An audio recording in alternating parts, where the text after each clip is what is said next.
Artillery exploded early in the morning. The gunfire released ammunition to provide cover for the assault on the trench. The soldiers advanced in the BMP and only dismounted when there was a slight sense of safety to storm ahead. Against the Ukrainians, the fighting in the trenches was violent and often fast, with the men moving desperately. On the other side, the Ukrainians tried to defend themselves, fired RPGs at the Russians, and their AKs rattled in their hands, spitting heavy rounds at the enemies. These were the months of battle: Novomykhailivka and Vuhledar.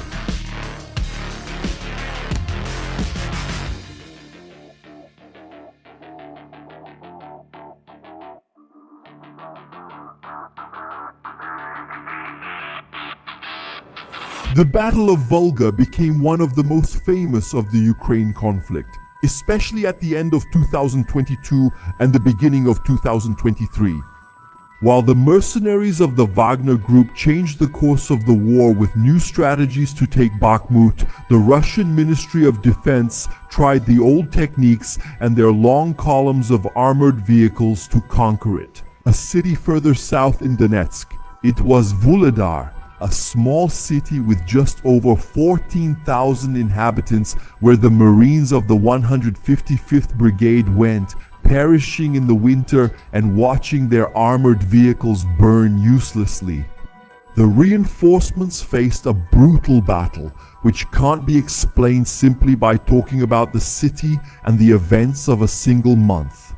Commenting on this is unfair to the Ukrainians who defended the city for so long, dying amidst the bombs, and also to the Russians who fought for months on end, seeing so many of their own perish and their armored vehicles destroyed in continuous advances. It was months of fighting when then the Russians decided to change their strategies. The goal was to encircle the city and cut off its main supply line. They began a new advance a little further north towards Novomykhailivka. From that moment on, a new set of battles began that interconnected the entire front.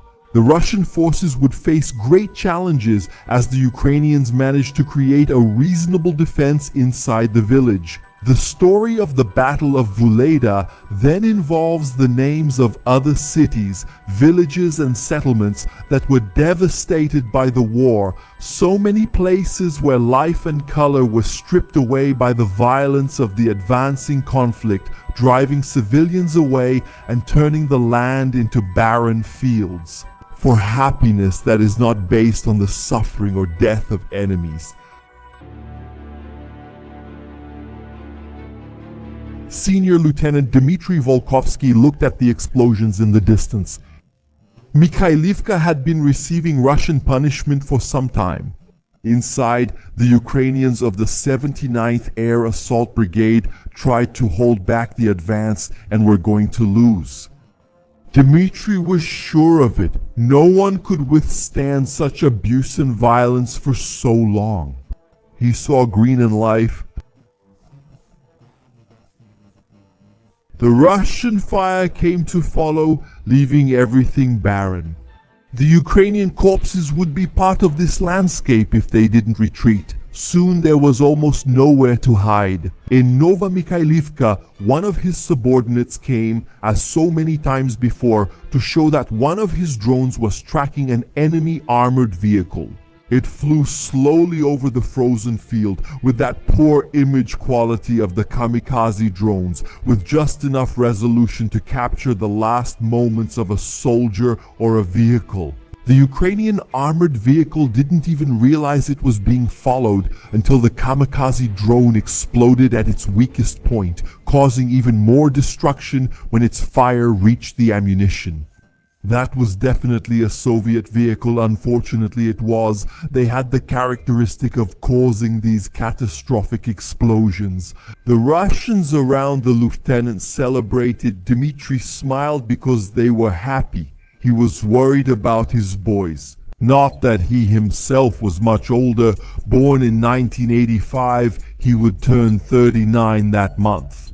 A morbid statistic of soldiers killed in the war showed that the average age was 30 years old in 2022, and now he was around 38 years old. Dmitry didn't want to help maintain this increasing trend, whether with his own life or with the lives of his men. Statistics in Russia were complex. Losing people in Ukraine wasn't just about losing compatriots or risking the future of the war, but also the future of an increasingly aging country. Russia's population pyramid was not looking good at all, showing signs that the population was shrinking and would decrease even more over the years. Dmitry liked to read about this.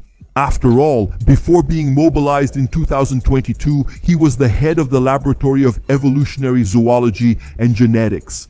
He completed his postgraduate studies, published scientific papers together with the team, and became a highly qualified specialist in the field of molecular genetics.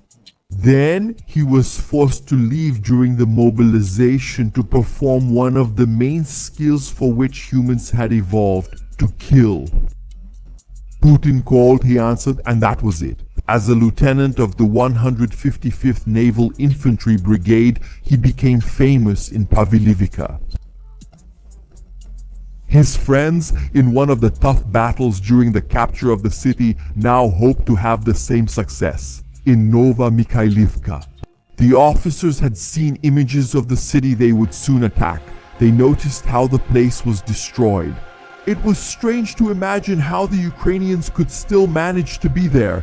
The level of destruction was absurd. Those bastards didn't surrender easily, even though the most sensible thing to do to survive that torment the artillery was imposing on the paratroopers from Kiev who were defending those ruins. Dmitry received orders to prepare another attack. The bombings had started during the night. The series of explosions sent by the Air Force could be heard from far away. While they were getting ready, they needed to push the advance even further. The drones began attacking the Ukrainian defenses. The kamikazes spotted an enemy soldier trying to hide in a trench already battered by the bombings. The first flying demon hit the hideout, unleashing its energy against the man hiding inside. Smoke lingered around, adding suffocation to the desperation caused by the shrapnel, which sent stabs of pain through his body. Another rocket buzzed around the trench, a disturbing threat hovering until it landed nearby. It ended up falling near the entrance, later activated by other drones, which struck one after another. During this, Dmitry gave orders for the artillery to start firing while his men climbed onto the BMP. The armored vehicle began to crush the frozen ground while the bombs were fired at the Ukrainian trench. The drones had already done a good job, turning the defenders into corpses or wounded men groaning inside holes. Now it was the infantry's turn to finish the job. The BMP moved forward with cover to avoid a kamikaze attack. Along the way, his men were already getting down into the holes, feeling the impact of grenades thrown by the surviving enemies. Some of them ended up hitting other parts of the trenches. The soldiers squeezed into the narrow ditches, heard the gunshots coming from further ahead, but it wasn't a resistance that would last long. The fighting was fierce amid the cold winds that wandered through the trench. Gradually, those sounds faded away. The men walked over the trench and took up new positions. One of them gave the sign of good news. An AK-12 was pointed at a hole covered by remnants of weapons, and the Russians around tried to remove the wood that had fallen over the hole. It was the result of a series of artillery bombs, which blocked the exit of the defenders who were out of ammunition. They just waited for the Russians to free them so they could surrender and be taken as prisoners. Dmitry was satisfied. The next day they tried to advance a little further, but this time they ran into fierce Ukrainian defenses. The machine guns kept the infantry away, putting many of the Russians on the ground. Dmitry learned that group had enough ammunition to hold off the attacks long enough for the leaders of the 155th to order the Russians to retreat. leaving the bodies to freeze. In the cold of the night, the sun was gone, and as so many corpses stiffened, covered by snow, Russian drones flew searching for Ukrainians. The souls of the Russians wanted company. At night, the kamikazes searched, mainly for soldiers on the move. Everyone knew that night was one of the best times for rotations. That's why the drones arrived, seeing the Ukrainian bodies glowing. The explosions obscured those whitish images of the men. The drones were still flying at dawn. The Ukrainians tried to defend themselves from them by shooting upwards. When the grenade fell from one of the soldiers tried to run. The grenade exploded on his head, throwing another corpse to the ground. Immediately, the tank units got ready to move. The crews went to their metal monsters, joining together for another battle. Tanks like the T-90, T-80 or T-72 moved to the front, starting to fire at the Ukrainians. Once again, they were columns. Unfortunately, Dmitry saw many of these attacks. They were questionable decisions, and he had been surviving ever since, avoiding becoming a statistic. But that one started off very badly. With armored vehicles bumping into each other instead of keeping a fixed column, it looked like chaos, like Vuhledar. A year ago, this column advanced further south of Novomykhailivka, which led to attacks from the 72nd Ukrainian Mechanized Brigade. That gave Dmitry chills. Those bastards did a lot of damage to the Russian columns in 2023. Now, in the winter, again, their drones and artillery started flying. The explosions were spread out, breaking every metal vertebra. Little by little, what was once a line of tanks turned into piles of metal scattered across the fields. Another attempt ran into the guns of the 31st Brigade. That column passed by metal graveyards created by previous attacks. Dmitry watched from afar as these armored vehicles advanced under enemy fire. Even munitions were thrown at them. The crews tried to run toward the dry trees, watching Russian power being decimated by so many drones. Dmitry watched all that metal being thrown against the Ukrainians.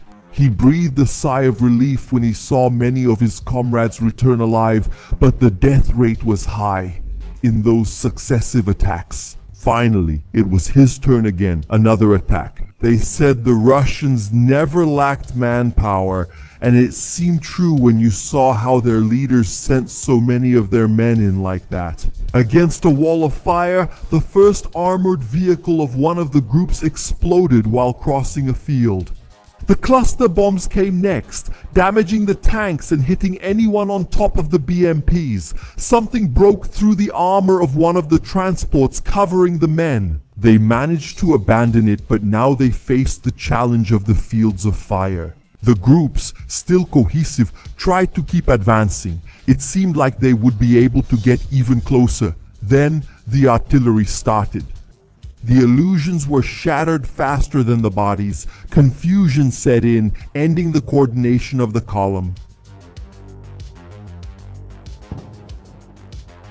Shortly after, the smoke was already coming and soldiers and crew joined the desperate ones. During the escape, the tanks tried to fire at the Ukrainian trenches, and some soldiers chose to stay and defend themselves behind one of the immobilized tanks. One of them risked himself to try to rescue a wounded friend. It was useless. In the midst of the confusion, the tanks even managed to make good progress, and in some cases attacked with their cannons to push the assault forward. There was still hope. They kept moving forward, only to be stopped again by ATGMs, javelins, artillery, and drones. The shells exploded on the tanks, wiping out the most aggressive force of the attack.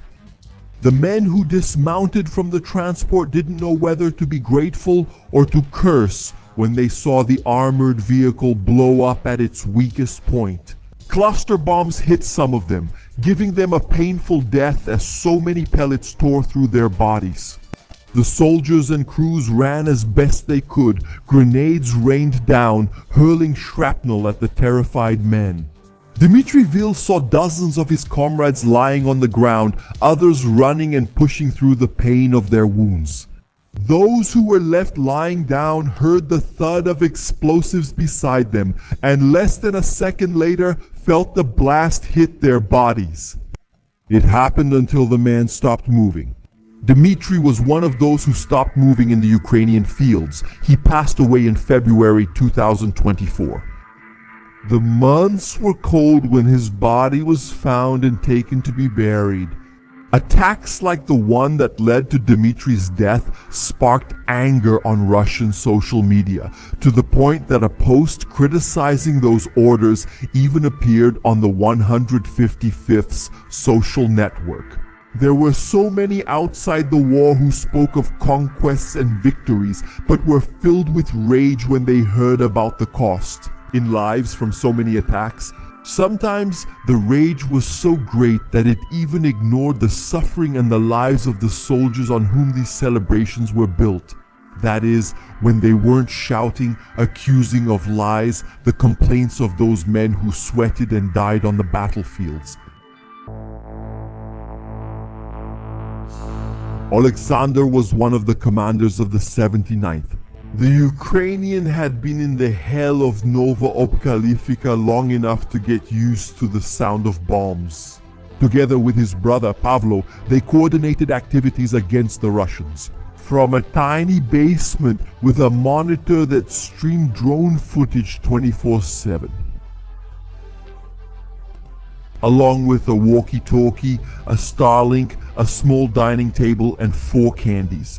There were moments of happiness, but the most frequent ones were of sadness and helplessness. One day he watched the Russians shoot a Ukrainian soldier at point-blank range. Because the soldier didn't have a walkie-talkie, his immediate commanders couldn't contact him and warn him that the Russians had already jumped into his trench. But 2 of his brothers managed to hide in the shelter and eventually escape. In one of the attacks to try to reach the Ukrainian positions, he saw his brothers lying in front of the Russian defenses. They used the artillery craters to shield themselves from enemy fire. Alexander couldn't do anything at that moment except try to send a vehicle to rescue them. In the meantime, he watched the men stop moving on the ground. The machine gun fire tore through the bodies of some of them. One of the medics tried to help one of the wounded brothers. Surrounded by fresh corpses, a man lying down mumbled something about a drone. The medic crouched down, protecting his colleague. Shrapnel flew at both of them. Full of fragments in his body, he lay down and begged for mercy, watching his friend take his last breaths. The rescue team came back just as the drone also returned with a grenade. He got up and left, leaving the bodies of his brothers behind. The vehicle left a chaotic path with artillery craters and explosions and stopped to change its route. The explosions around increased until they finally put an end to the rescue and shattered Alexander's hopes. Despite these attacks, it was more common for the 79th to defend itself. The more experienced ones knew how to handle it. The Russians, pressing forward with their small groups advancing more and more, even became euphoric, unleashing the fury of their AKs against these small waves. The enemy's tactic was to send small groups, sometimes armored, sometimes not. Against the defenses, the soldiers prepared their ammunition, firing RPGs at the advancing enemies.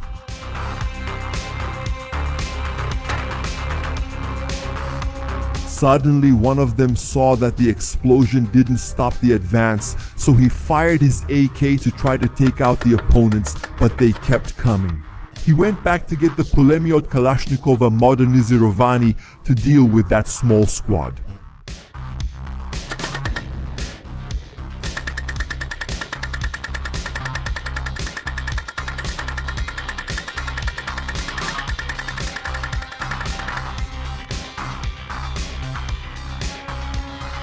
He still hadn't completely dealt with it. He needed one more role-playing game.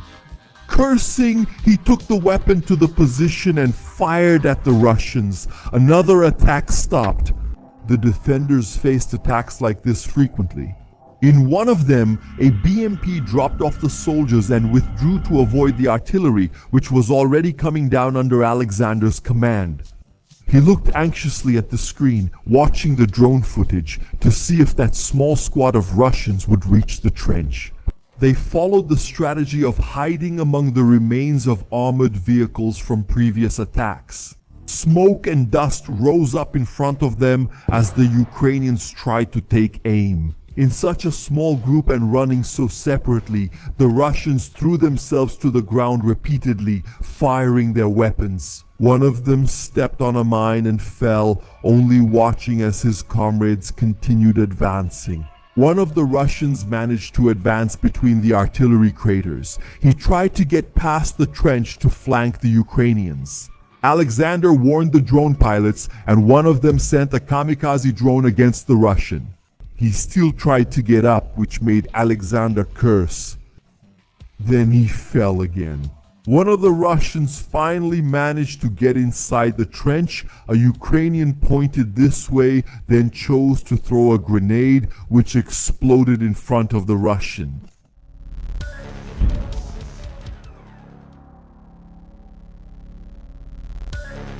Alexander chose to send the cluster munitions, spreading pain in front of the trench. In the end, only one of the enemies was left trying to advance, one who would have little chance of surviving the artillery or the drones. Alexander saw more of these attacks, with the Kremlin's armored transports dropping their small squads near the Ukrainian trenches. He watched those men run for cover. Attention! But when one of those spots was empty of defenders, the commander could throw everything in there. The cluster ammunition fell, ending the lives of those still outside the hole. Bigger explosions shook the Russians. Then the drones came for the individual collection of souls, but all of that seemed useless. It was an effort that could only be explained by the Greek legend of Sisyphus, king of Corinth, who became known for cheating death twice as punishment. Zeus condemned him to roll a stone up a hill to the top of a mountain, but the stone always rolled back down, forcing him to start the process over again. Once, Alexander was about to release a group of his men, soldiers watching as they took their turn. A Russian found them and launched his attack drone into the air. The kamikaze made its way all the way without caring about the gunfire. He interrupted the Ukrainians' promise of rest with a trip to eternal sleep. The survivors returned to the trench to defend themselves. The drones crashed into every part of the defense, and finally they destroyed the vehicle that would have taken the men out of hell. The Russian Marines of the 155th sent a tank with a KMT, 7 roller plow and 2 MTLBs with troops. The KMT-7 went ahead of the tank, detonating the mines. Its mission was to clear the path through the minefield. The Russian soldiers further back heard the successive explosions. The assault group cleared a path for 3 kilometers through minefields, covering a total distance of 1 kilometer. The KMT-7 roller plow withstood 10 anti-tank mine explosions, keeping the vehicle and its crew intact. Even under intense enemy artillery bombardment and facing kamikaze drone attacks, the team landed in the forest and completely eliminated the positions of the Ukrainian Armed Forces KMT group. The bombardment massacred Novomykhailivka. There were so many explosions that the ground shook, waking the dead and burying viruses. The entire city was engulfed in smoke. Sometimes the bombs would give us a break, but that only happened when their armored vehicles were very close. Shots were exchanged in the field, and the bright ammunition looked beautiful from a distance. Those who didn't take part in the absurd violence that tore people apart and left their remains scattered, making it almost impossible to identify them. The shots from those armored vehicles kept increasing. They covered the advance of the men under the smoke, and the soldiers took cover among the armored vehicles from the other waves. It was a repetitive event. Armored vehicle, crater, duck down, get up. They reached the remains of the buildings, where they started wandering, looking for the Ukrainians. There were many of them. Other squads kept arriving, taking over the already empty trenches and then moving on until everything was Russian. Alexander watched the fall of Novomykhailivka, knowing what it meant.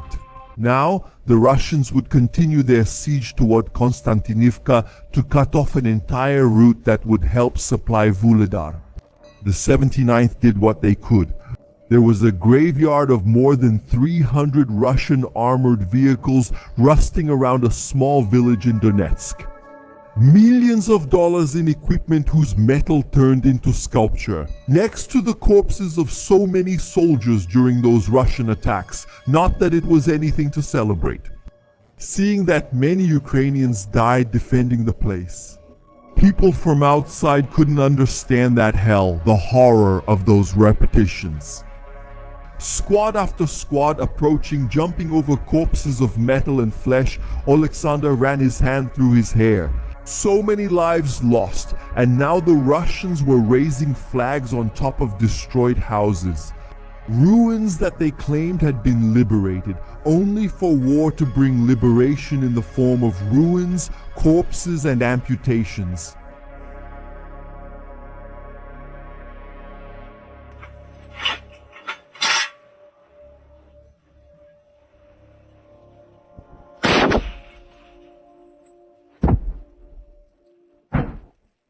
I know.